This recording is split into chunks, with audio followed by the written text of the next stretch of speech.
One. Good morning, everyone.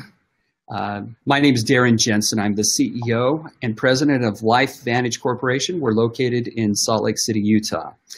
And this is the first in a series that I'm going to call a physician series. And it's a series that we're going to highlight some of the doctors that we're associated with and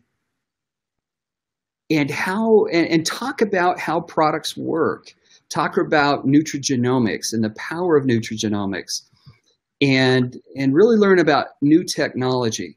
So I'd like to welcome you all on the program today, and hopefully as we do this series each week, it will be a good tool for you to learn more about products and technologies that are available. For this first Facebook Live on physicians and technology, I've invited Dr. Mark Gordon. Dr. Mark Gordon is a board-certified cardiologist with 20 years of experience in clinical cardiology. He served as governor for the state of South Dakota for the American College of Cardiology and was the director of medical education at the Avera Heart Hospital during his tenure there. Mark has always had an interest in preventative medicine and has recently completed a fellowship program in anti-aging and regenerative medicine through the American Academy of Anti-Aging Medicine with the University of South Florida School of Medicine.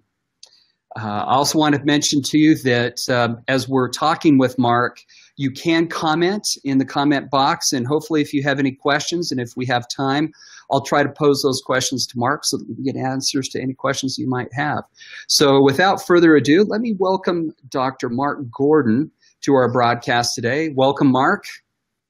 Thank you. Thanks for having me on. It's an honor and a pleasure to be here. Well, we're glad to have you on this first broadcast, and so let's get started.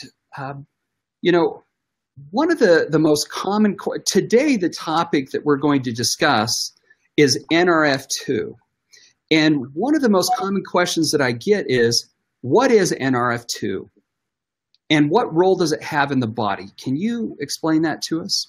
Absolutely. So NRF2 is what I call a messenger protein or a transcriptional protein, and its job is when it gets activated, it goes from the cytoplasm of the cell into the nucleus, and then it attaches to a very specific segment of DNA called the antioxidant response element. Then what happens is there are about 3,000 genes downstream on that strand of DNA that either get activated or deactivated. They get upregulated or downregulated depending upon what they code for. And in general, what NRF2 does is it turns on or it upregulates the anti-inflammatory, antioxidant, and anti-fibrotic proteins, and it downregulates the pro-inflammatory and the pro-fibrotic proteins. So the net effect is a significant reduction in oxidative stress by upregulating the good and downregulating the bad. I'm not a scientific person, but that sounded fairly scientific.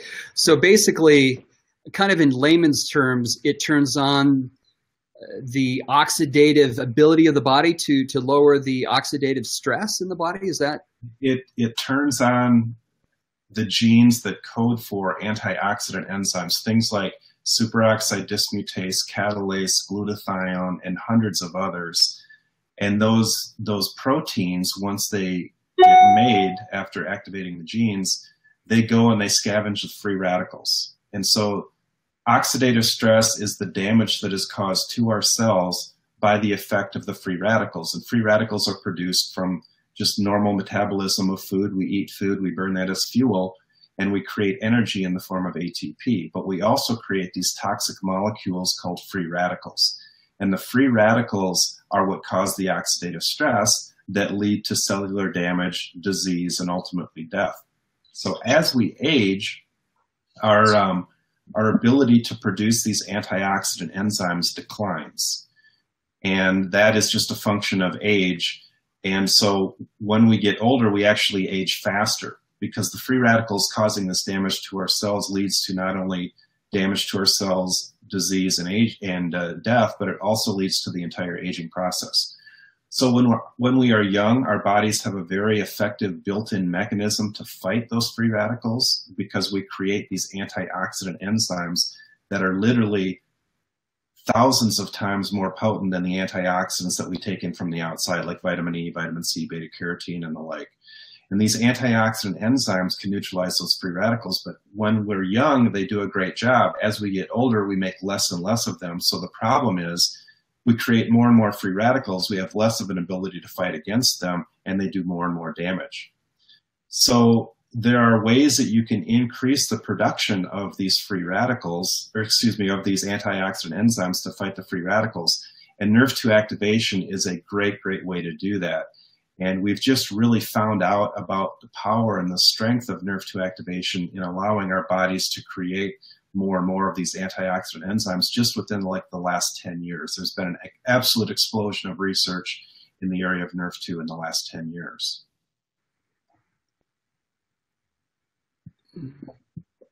So this explosion of technology that's coming out as we learn more about NRF2 activation or NRF2 activation, what originally intrigued you to study about NRF2?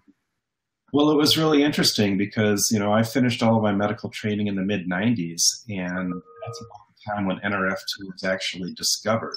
And so I learned nothing about NRF2 when I was in medical school or my residency or my cardiology fellowship program. And even today, they're not teaching about it in medical schools. I talked to a gentleman who finished his medical school and residency program about a year ago. And I asked him, what did you learn about NRF2 in medical school or in your residency program? And he said, absolutely nothing. They aren't teaching it. And the reason why is because up until very recently, there had not been any drugs or any ability to activate this NRF2 pathway, and therefore they weren't teaching about it. So when I first heard about NRF2 or NRF2, I was very intrigued. I'm thinking to myself, why on earth didn't I learn about this in medical school? I need to go learn as much as I possibly can about it. So that was about the time when I started thinking about doing a fellowship in anti-aging medicine. So I learned everything that I could about NRF2, the importance of it in health and wellness and so forth. And then I attended these anti-aging conferences. And two of the speakers in the 2.5 years that it took me to get through that program, two of the speakers talked about NRF2. And so these are specialists in anti-aging, functional medicine, integrative medicine, and so forth. And each of these two presenters said, this is the first time I'm talking about NRF2 because it's so new, but it is going to be such a big, big deal that you guys need to know about it. So I was, you know, sitting on the edge of my seat since I'd already learned all about NRF2, you know, wondering what it was that they were going to say. And they were talking about the importance of this as an anti-aging pathway and so forth. And then they talked about some natural ways that you can activate NRF2, like there's a compound that's in broccoli called sulforaphane that activates NRF2 very weakly. And they talked about some other things that are weak NRF2 activators as well. So at the end of the presentations that they gave, both of them, I had the opportunity to actually educate the entire class a little bit more about NRF2 and some other ways that you can activate NRF2. So do you see that in the upcoming years or even now, do you see this NRF2 technology being discussed a lot more openly with physicians? Is this, I mean, is this technology rolling out or the research that is being developed? Do you see this to where most, you know, where most physicians would commonly now know what NRF2 is? Well, that's a great question. And frankly, the answer to that is no. Most physicians do not know what NRF2 is. And the reason why is because, as I said, up until recently, there had not been any drugs that were NRF2 activators. There are now 2 drugs in the United States that are available that are NRF2 activators. One is specific for muscular or multiple sclerosis, and the other is for treatment of ALS. They're both horribly expensive medications, and obviously you have to have those diagnoses to be able to get those particular medications. But because there are only 2, and they're both in the realm of neurology, the only real anti-aging doctors, you know, the standard traditional allopathic physicians, The only group of those that really know what NRF2 is are neurologists who have been using those medications for those specific diagnoses. But if you talk to 100 physicians, 100 MDs, you would be lucky if you found one that actually knew what NRF2 is. But with regard to the future, I think that more and more physicians are going to be able to understand and embrace what NRF2 is and the positive benefits and so forth, because more and more drugs are going to be coming out in the future that are NRF2 activators. There are at least a dozen pharmaceutical companies out there right now that are actively studying NRF2 activating synthetic compounds, drugs, because they recognize the role that oxidative stress has as a causative factor in so many different types of diseases, not only neurological, but cardiovascular, autoimmune, pulmonary, GI, you name any organ system, and just about every disease that people get when they get older related to those organ systems is directly associated with oxidative stress. So these pharmaceutical companies are getting smart, and they're starting to understand, gee, this NRF2 pathway is the key at reducing oxidative stress. We need to develop a drug in that pathway because that's going to be a blockbuster drug for us. So I guess from the future standpoint of NRF2 and the technology, you're saying that it will become more common with physicians, and that as pharmaceutical companies begin to focus on this technology more, that you'll see more kind of synthetic prescription style drugs that will be released. I know that there's a great push globally for more natural ways of treating things. I know that from my standpoint, just as a patient, it seems like whenever I go to the doctor's office, I come walking out with a handful of pills, that it seems like they give you a pill and then you need another pill to counteract the negative qualities of the first pill. And so I know with me, and I know with many people in the world, they're looking for something a little more natural to use. And I know that with technology and the movement into genomics, and especially into nutrigenomics, that's beginning to play a role in the future. And I know that, we'll talk about Protandim and its nutrigenomic capabilities, but where do you see the future of the products, and how does nutrigenomics fit into oxidative stress and NRF2? So, there are different ways that you can activate the NRF2 pathway. You can do it with synthetic compounds, or you can do it naturally. And as I mentioned, sulforaphane is a naturally occurring compound in broccoli that activates NRF2. But as you mentioned, I think that the consumers are driving a lot of the healthcare decisions these days, probably more so than physicians in a lot of regard. And so they're asking for things that are more natural, that they can use as substitutes or perhaps replacements for some of the expensive medications that they really don't want to take because of all of the side effects. And so there's a push, there's an increase in enthusiasm, especially in the preventive medicine world, to find more natural treatment options that can do things perhaps similarly or even better than pharmaceutical products, because they obviously don't have the side effects. So that being said, I think that the future for nutraceutical products as opposed to pharmaceutical products is huge.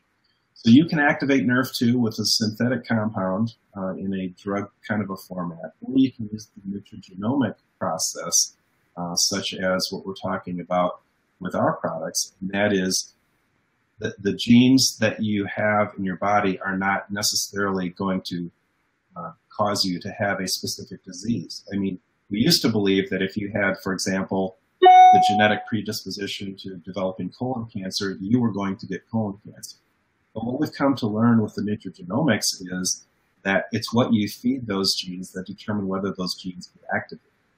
And we're now learning that there are things that you can take that can turn down or turn off those genes that might otherwise cause you to have bad problems in the future from a health perspective. And that's the whole nutrigenomic thing. What things you put in your body, foods and nutritional supplements, that can turn on or turn off genes associated with specific health conditions. And there's been an explosion of research in that area as well, as we're learning more and more genes that we can turn on and turn off by eating the right foods or taking the right supplements and so forth.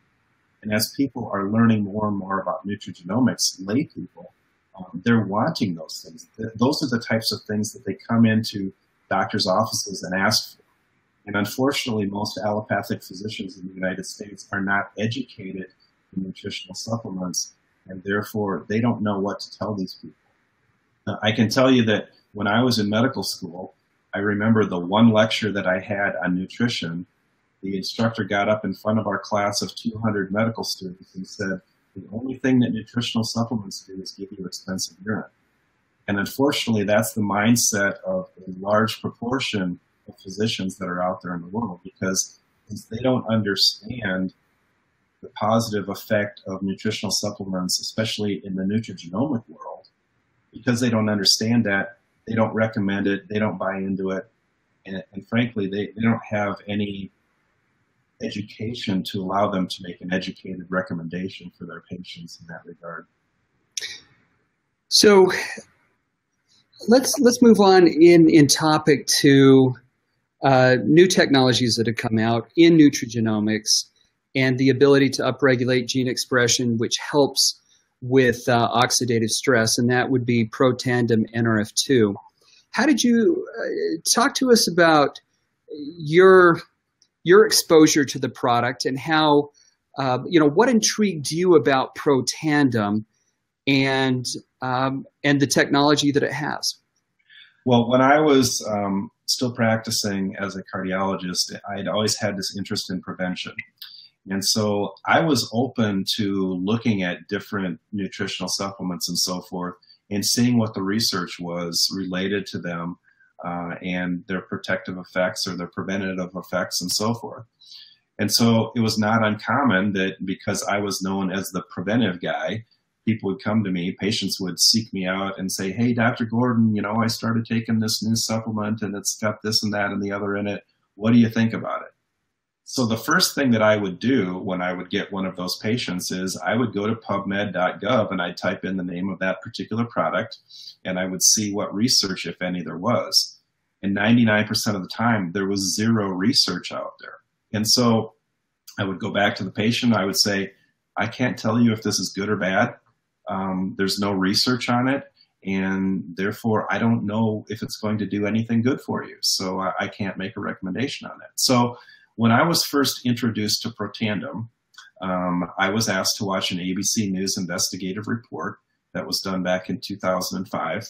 Maria Williams was the one that sent that link to me. And I watched it, and as a skeptical physician, I was intrigued, but I wasn't ready to jump on board. I needed to do my own due diligence. So what I did is I went to pubmed.gov, which is where I always went for medical research, and I typed in Protandim. And this was back in November of 2010. And at that time, I believe there were 7 published peer-reviewed scientific studies on Protandim. And as I was reading these, I didn't even know what NRF2 was at the time. That was a completely foreign concept to me. And so as I was reading these studies and I was looking at the universities that were doing them, and they were very reputable places, I was looking at the journals that the articles were published in, and I was very, very impressed, not only with the universities and the journals, but with the findings that they had on Protandim, what they were studying and what the results of the studies were. And then I came upon this one article that was published in the journal Circulation, which is the journal of the American Heart Association. And so obviously as a cardiologist, that really spoke to me. And that really was my epiphany moment where I said, this isn't snake oil. The American Heart Association does not publish articles about snake oil. So I was all in at that point. I said, I need to learn everything I can about this. I jumped on the research bandwagon, and I started researching not only Protandim, but oxidative stress and NRF2, and learned absolutely as much as I could about it. And then I was just absolutely blown away at the research that I was finding on NRF2, all of the different health conditions that were being studied. There's an article from Washington State University from February of 2015 that is a great review article talking about NRF2 and how it's been studied in a variety of different diseases and what the effects were that they have found. And so that's something that I always recommend to healthcare providers who show an interest in learning more about NRF2, because it's probably the best short review that they can look at to get a baseline understanding of NRF2 and the potential future that NRF2 has in treating so many different health conditions. And, you know, I know that from the company standpoint that they'd want me to mention just that, you know, that the company makes no specific claim with their product Protandim NRF2 that it treats, that it I can't remember all the statement for that it treats, diagnoses, or anything with a medical condition. It's definitely a nutrigenomic, nutraceutical product that does reduce oxidative stress in the body. And I know that when I first watched that ABC Primetime video, that it was like, wow, that was quite amazing, some of the information that was coming out there. So what is Protandim NRF2? How does it work? Mm-hmm. So Protandim is a combination of 5 plant-based ingredients: green tea, turmeric, milk thistle, ashwagandha, and bacopa. And when they were originally looking at the ability to increase the body's production of SOD, superoxide dismutase, they were testing individual plant compounds, and then they started putting them together in groups and stuff. But basically what they found is the combination of these 5 ingredients together enhanced the effect 18 times above any one of the individual ingredients. And so that's how they came upon Protandim in the form that it is today. And that synergy of those ingredients together is really where the power is. You can go take sulforaphane, which is a NRF2 activator, but you're not going to activate NRF2 anywhere near the amount that you would by using this synergistic blend of these 5 ingredients. Just as an example, Protandim has been compared head-to-head in its ability to activate NRF2 to sulforaphane, and they found that Protandim activates NRF2 about 6 to 7 times stronger than sulforaphane. So there are lots of other products out there that claim that they activate NRF2, and some of them may, but many of them are actually untested. There's a couple of companies, I'm not going to name them, that are trying to ride the coattails of success of Protandim by offering other, quote, NRF2 products. But when I've called the companies, and some of the companies I've done business with before, when I call them and ask them for research, they have to admit to me that they have no research on their completed products. So for me, it's kind of a matter of, why would you go with something that's been untested when you've got something that has been, that is so incredibly potent and is the most potent NRF2 activator that's been studied to date, to my knowledge? Yeah, I know that we had been discussing kind of a comparison of NRF2, of Protandim NRF2 to some of the pharmaceuticals that are out there. And I guess in very broad terms, what have we found, you know, without naming names or others, but what's the comparison? So, you know, as more and more pharmaceutical companies come out with NRF2 activating products, there's going to be more questions of, okay, which one's stronger and so forth. Well, Protandim has been compared to 2 synthetic NRF2 activators to date, and it's been found to actually be about twice as potent at activating NRF2 as 2 of the synthetic compounds that are out there. Now, I'm not going to say which ones they are. You can go find out for yourself. There's a study that you can read that actually shows that. But the pharmaceutical NRF2 activators are typically single molecules, okay? So it's one compound. And so when you look at one individual compound at activating NRF2, it may do so like sulforaphane does, for example. But when you have synergistic action of 5 ingredients that may all be activating NRF2 in a little bit different spot, that's where the enhanced effect, the 18 times increase in activity occurs with Protandim. And I think that's really the beauty and the power of Protandim, is the fact that we have that synergistic action that significantly increases the potency at activating NRF2. And, you know, so for the future, certainly pharmaceutical companies are going to jump on board, develop NRF2 activating drugs, which is fantastic. And there's a variety of diseases that need NRF2 activation.